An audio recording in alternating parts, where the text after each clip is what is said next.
2024 के चुनाव को लेकर सियासी दिग्गजों की जोर आजमाइश जारी है। 7 चरण में हो रहे इस चुनावी रण में अब तक 3 चरण पूरे हो चुके हैं। इन 3 चरणों को लेकर हर कोई अपनी जीत का दावा कर रहा है। हर किसी के पास अपने नंबर हैं। बीजेपी जहां कांग्रेस के 50 सीट नहीं जीतने का दावा कर रही है, तो वहीं कांग्रेस का भी दावा है कि बीजेपी 200 सीट से नीचे सिमट जाएगी।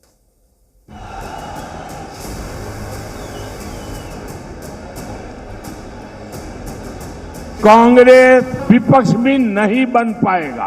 ये 200 180 से आगे नहीं जा रहे।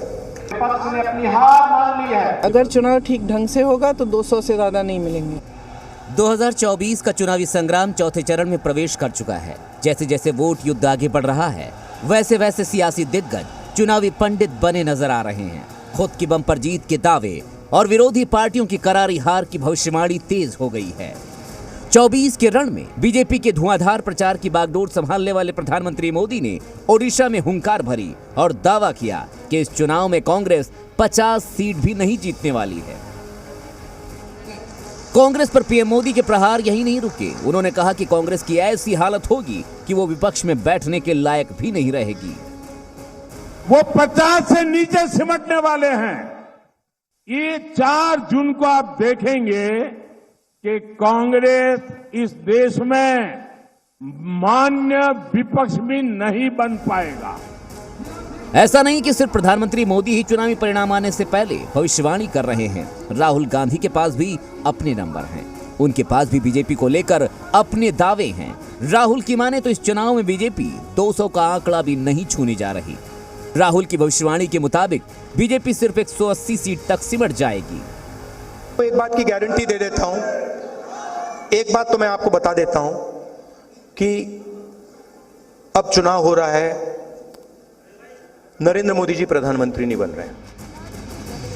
यूपी में कांग्रेस के लिए जोर आजमाइश कर रही प्रियंका गांधी ने भी राहुल के दावों पर अपनी मुहर लगाई। प्रियंका ने कहा कि अगर चुनाव ठीक ढंग से हुआ तो बीजेपी को 200 सीट भी नहीं मिल रही हैं।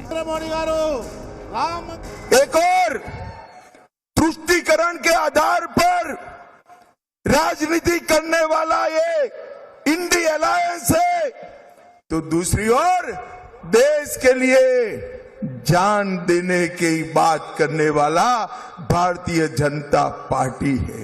इन दोनों के बीच में आपको तय करना है।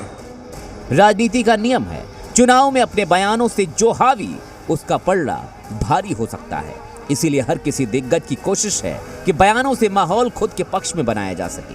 ऐसे में विरोधियों की हार की भविष्यवाणी हावी होने का सबसे बड़ा हथियार है। ये चुनाव पूरी तरह तीसरे चरण आते आते वहां तक पहुंच चुका है जब विपक्ष ने अपनी हार मान ली है। कांग्रेस, सपा, बसपा सबने अपनी हार एक प्रकार की स्वीकार कर ली है। उधर जेल से बाहर आकर हुंकार भरने वाले दिल्ली के सीएम अरविंद केजरीवाल भी नंबर गेम में पीछे नहीं हैं। बीजेपी की सीट को लेकर उन्होंने भी भविष्यवाणी कर डाली है। मेरा अपना मानना है और सट्टा बाजार में भी जो चल रहा है, इनकी 220 से 230 के बीच में सीट आ रही है, उससे ज्यादा सीट नहीं आ रही। यानी हर किसी के पास अपने नंबर है और अपने अपने दावे हैं और चुनौती है जनता के सामने खुद को श्रेष्ठ साबित करने की। 24 की ये लड़ाई 7 चरण की है। 3 चरण पूरे हो चुके हैं और बाकी के 4 चरणों के लिए आजमाइश जारी है। ऐसे में सबकी नजर 4 जून पर है, जब तस्वीर साफ हो जाएगी कि किसका नंबर सही और किसका नंबर गलत है। ब्यूरो रिपोर्ट, जी मीडिया।